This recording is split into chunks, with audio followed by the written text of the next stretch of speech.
Hi everyone and welcome to Isamu Rat Care and my increasingly wild hair during lockdown, so hopefully the hairdresser will happen soon. Right, today's video is going to be all about books and their behaviour, so it's going to be a continuation of my book series, which is amusing given that Magpie is a doe and has just come to visit me, but there are books out and about, I should say. And I should also add, for those of you that don't already know, Magpie is spayed, which is the way she is with my boys.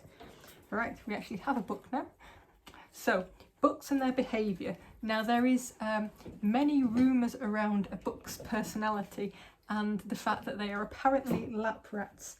Now I actually coincidentally have two books on my lap, but you can see straight away they're not really here for cuddles, they're here for kind of fun and exploring. In fact, they've both already left me. Effectively, this idea that books are going to be very cuddly, they're going to be very, very calm, kind of basically teddy bear rats in a way, so you can spend lots of time cuddling up with them, sleeping with them, they're going to be super affectionate and such, is not necessarily true. So books are rats like any rat, and any kind of other rat like does. They have their own individual personalities. It is definitely not true that if you go for books you're going to get calm, kind of lazy sods basically.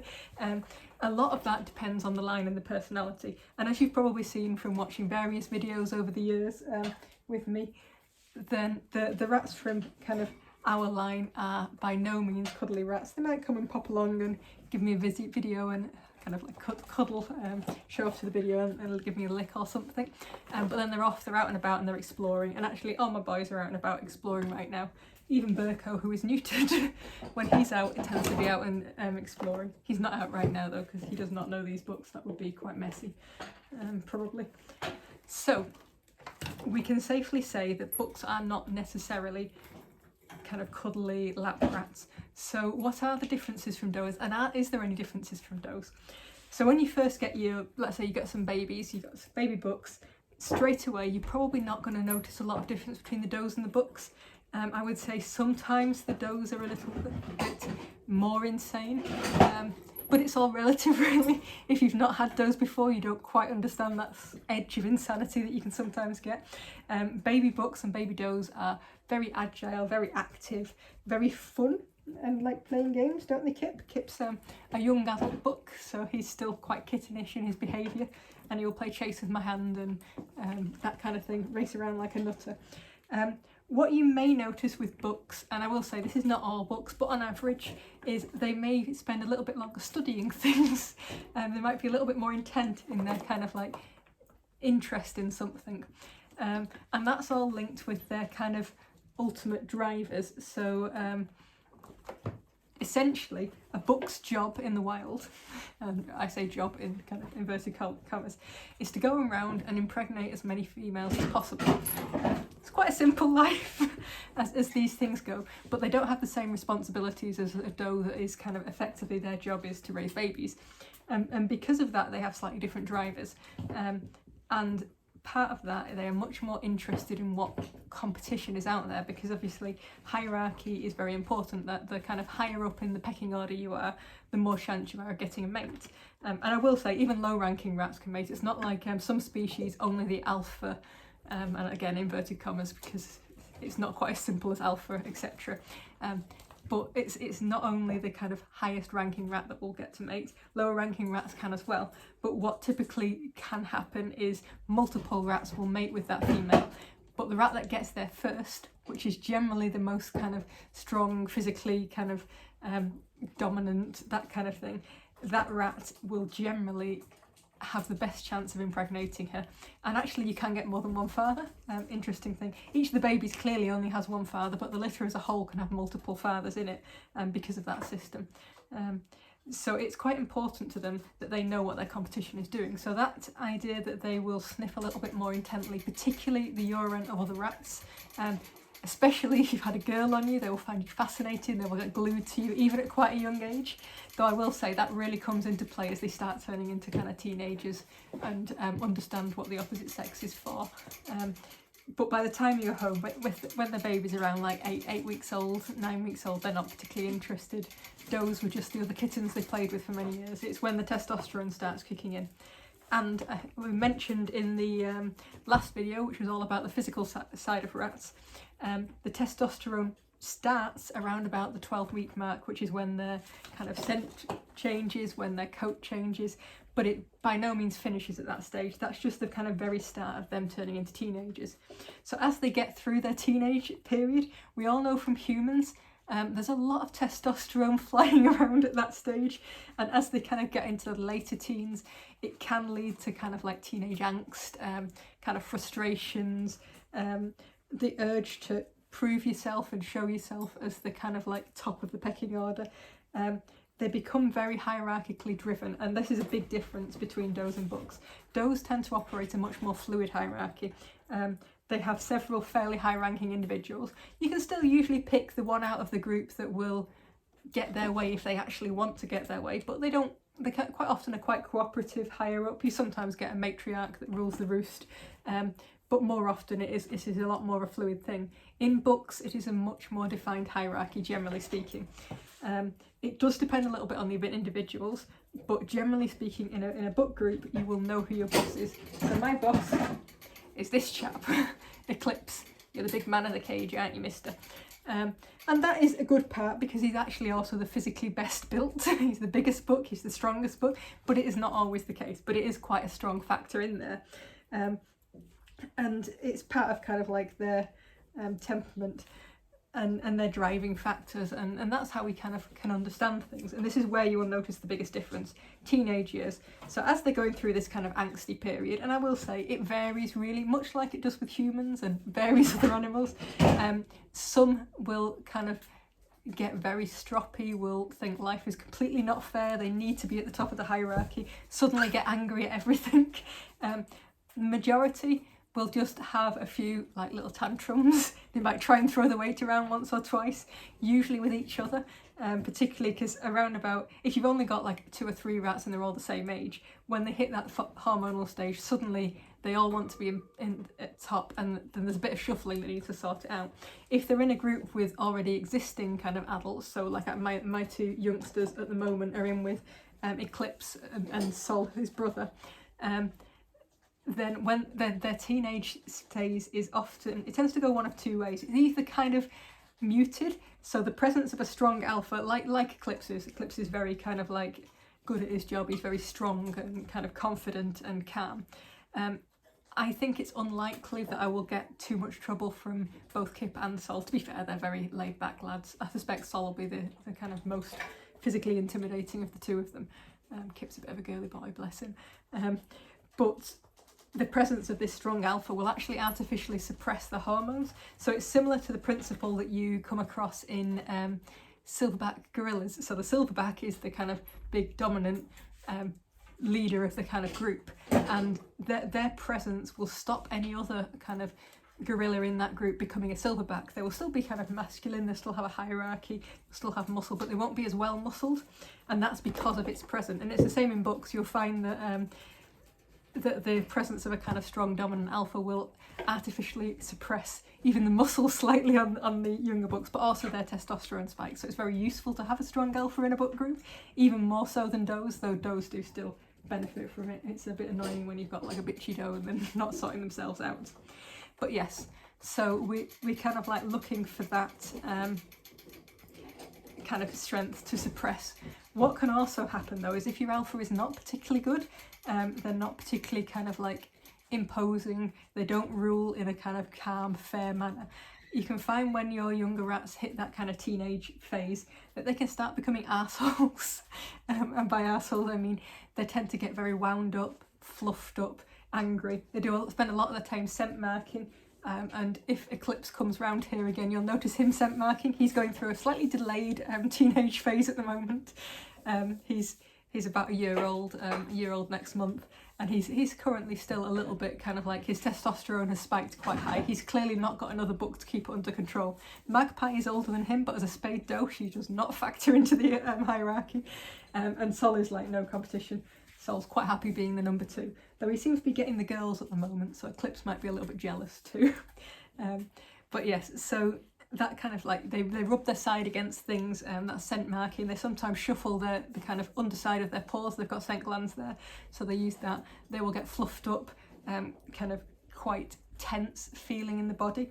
And you'll notice I'm not roughing Eclipse up when he comes to visit, because that would really kind of wind him up at this stage of his life. He doesn't want that. Whereas Sol, who's exactly the same age, you know, he's kind of like, he's up for the kind of rougher, more kind of playful handling, and he enjoys that. And Eclipse will get back to that.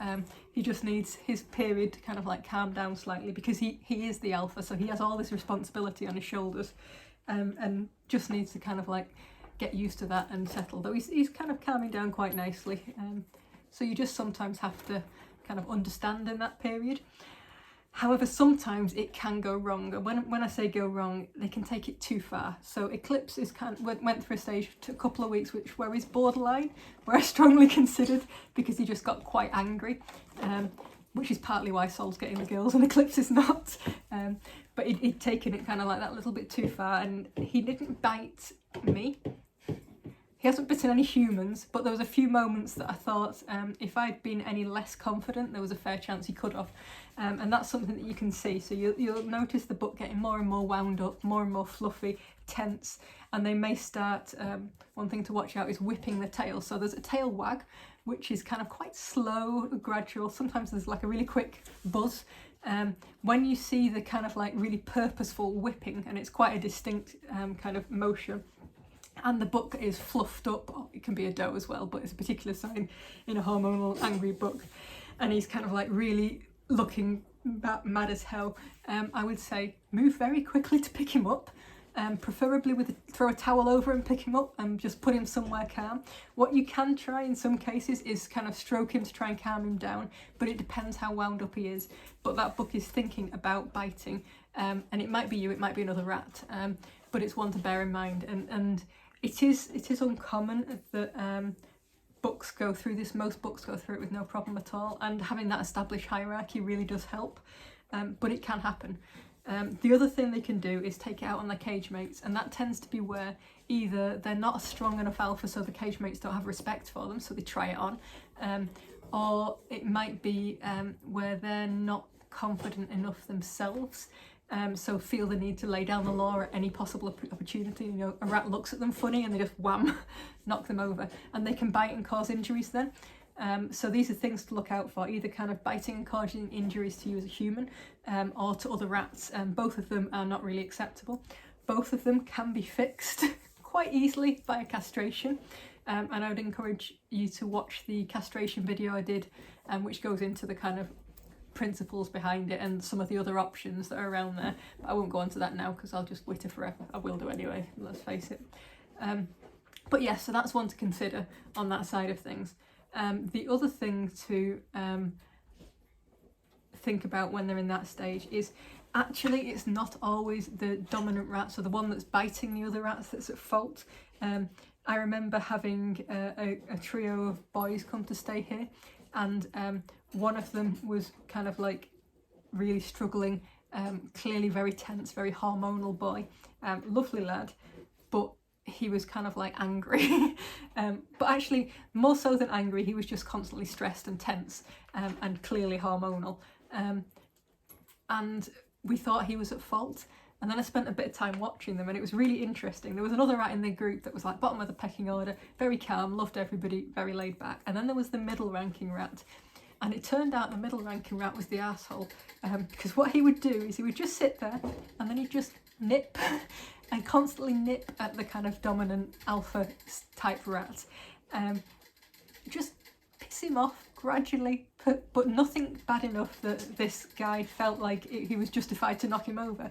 He was a little bit to be fair, if the alpha had just knocked him over, it would have probably sorted it out, but he didn't. He just got more and more tense and more angry. And you know how we resolved that one? We put them in a small cage for a week, and after that it sorted it out, because that gave the alpha the kind of self-confidence to put the other rat in his place and sorted out the hierarchy. And it's a really useful kind of tool for anybody that's kind of keeping books to have in their arsenal. So effectively what we do is a carrier method introduction, but we do it a little bit slower and we do it with a group that's already introduced. And at the first sign of kind of tension of rats biting each other, then that tends to be what I kind of consider. And it's similar principle to carrier method. I wouldn't necessarily start in anything too tiny, but like a small hamster cage, even up to Alaska, keep it pretty bare and just give them time to kind of get used to each other. And the reason that works, and also interestingly the reason why you're more likely to see problems, kind of them getting arsey with each other on free range, is all to do with the amount of space the alpha has to control. So if you've got your head around being alpha, you have to kind of rule, but also look after and guard, protect your kingdom. And if your kingdom's small, that doesn't take too much effort. It's a lot smaller. You can keep an eye on everybody in it. You know what's going on. You feel in control. If suddenly that kingdom is massive, it's like trying to monitor somebody on the other side of a football pitch and get them to behave. It becomes a lot more tense. They could be doing something that you can't really see what's going on, particularly when you're short-sighted like rats are. You don't know what's going on. And suddenly you're that little bit more tense and you overact more. So if you move your kind of rats into a smaller cage, then actually it becomes far easier for the kind of rats to kind of sort out their differences and control the group. And that very, very rarely leads to bites or anything. In fact, generally speaking, they're a lot safer in there. It's when you kind of upgrade them back to the cage, they can get a little bit pissy again. And what you do with that is, if you try that and it doesn't make a difference and they're still angry and they're angry at each other and they're angry just generally, then you start considering a castration, because you've tried the kind of obvious. And I try it for probably a week or two, and then if it gets much beyond that, then the rat really needs its balls off. And you have to think of it as almost like a medical condition. They've basically got uncontrollable testosterone and it's making them not act like themselves. It's not that the rat's a bad rat, it's that they can't cope with what their hormones are doing, and it's where castration is very useful. So that's kind of like a tool around the hierarchy side of things. So as books get older, one thing that you do find is they do slow down a bit earlier than does, and a bit more actually than does. It's quite feasible for you to have a kind of old doe that's still racing around and trying to climb the curtains, even with hind-leg degeneration, which is always amusing. Whereas books do tend to just go that little bit slower earlier on. Normally from about 18 months you can see that your books are starting to feel their age a little bit, and I'll go a little bit more into that from the health side of things. And when they get into old men state, they are generally, that's your best chance of having a cuddly rat. Mine is still not especially cuddly, but they are kind of approaching that. They'll stay still on me for longer. They like me to kind of like rub their ears because they can't clean them as well as they used to be able to, that kind of thing. So that's kind of like the personality. The other thing that I will say that is a difference between does and bucks is bucks seem to need you a little bit more than does. Does, some people describe them as independents, but actually that's very much dependent on the group as well.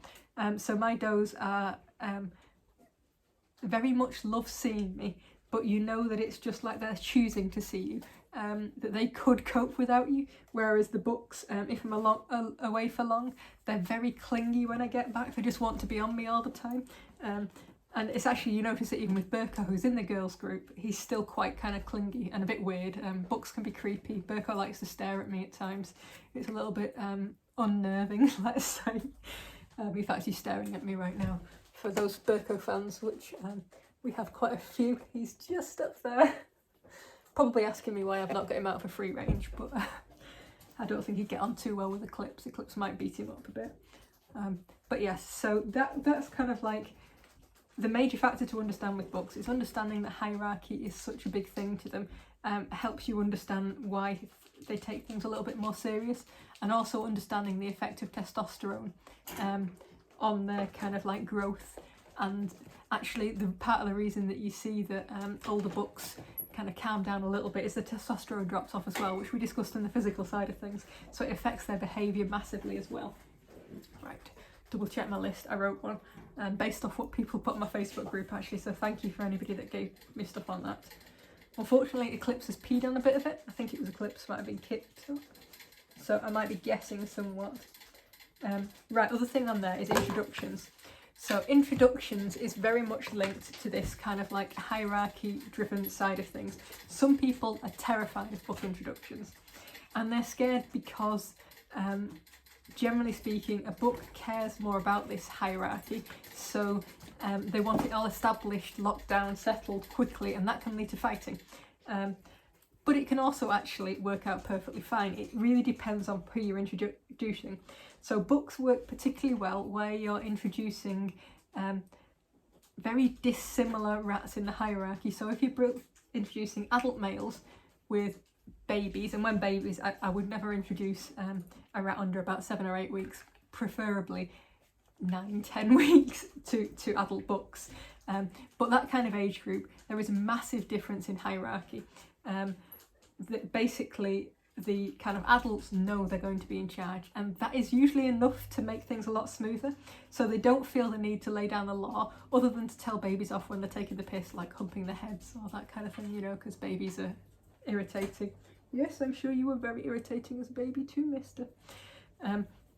But yes, so if they're very different in hierarchy, and the same kind of goes if you've got like really old lads and kind of calm adults, and I will say you do need that kind of like dominant rat to be fairly calm and self-assured. Introductions go badly in books when you've got or more likely to go badly in books when you've got a rat in charge that lacks self-confidence.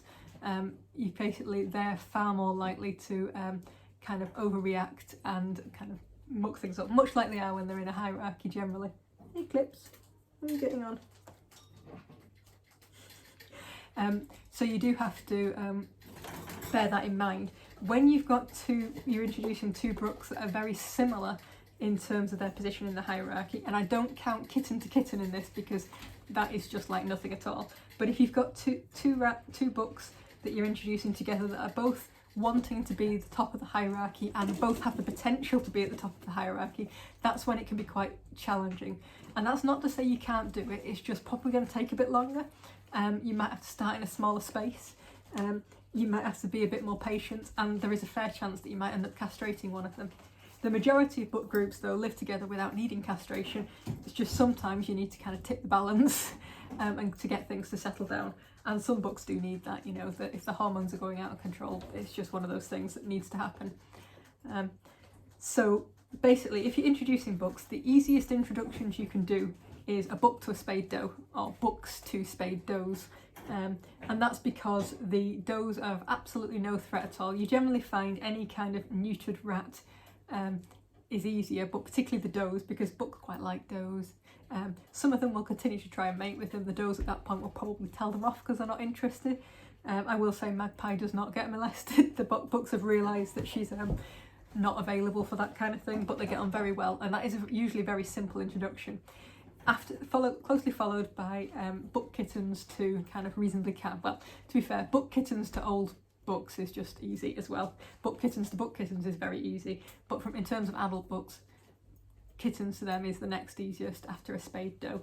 And like I say, you want those book kittens to be under 12 weeks, so when that scent changes, and some books do have their scent changed before that point. So it's not a hard and fast rule. I like about 8 to 10 weeks. At that stage, usually the book has a decent amount of kind of bulk to them. They're quite solid, so they can handle a little bit of rough and tumble.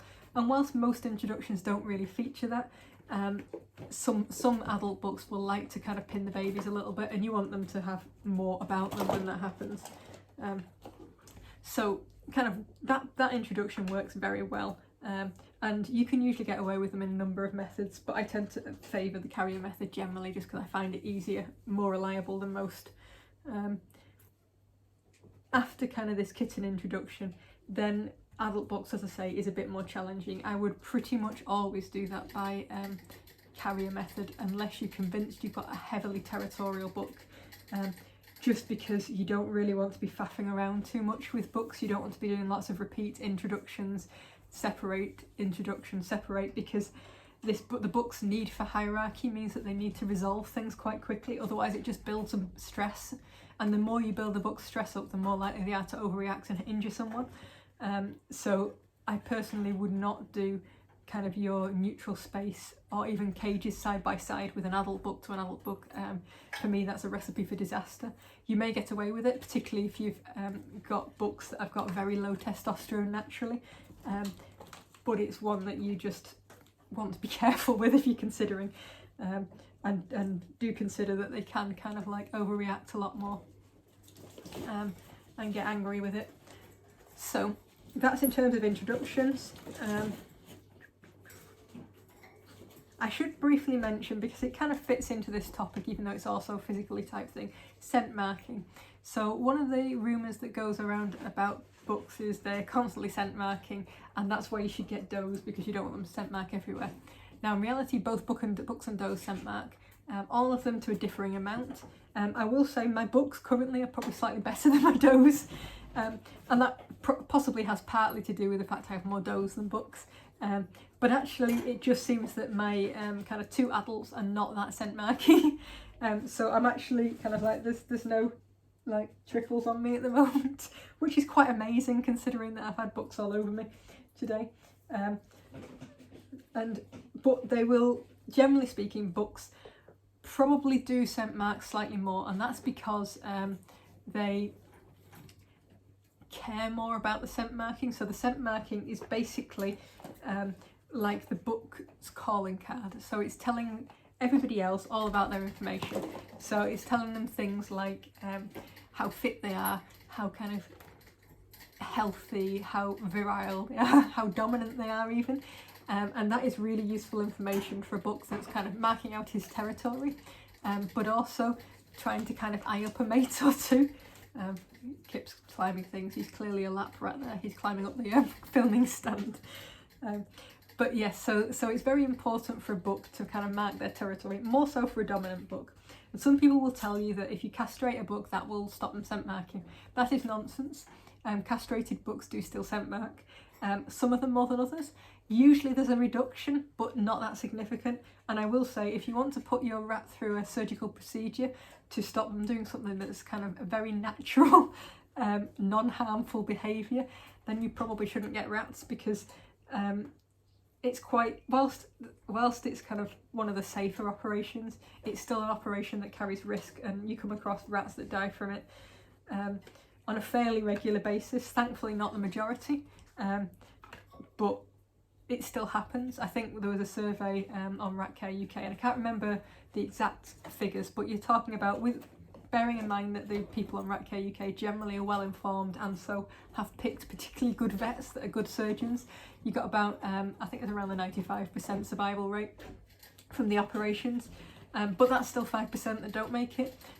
So you want to, if you're going to castrate them, you want it to be for a reason that benefits the rat as well as you, and scent marking is not one that is likely to work and is worth risking a rat's life for.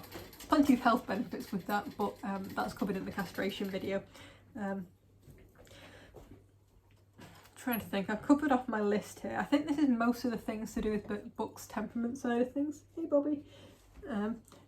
I've covered quite a lot. Main things is to understand that they're not automatic lap rats, as Bobby tries to escape the horrible, horrible hands of being held still for a minute.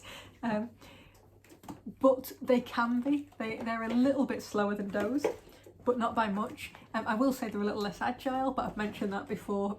I don't think that really feeds into temperament as much as physicality.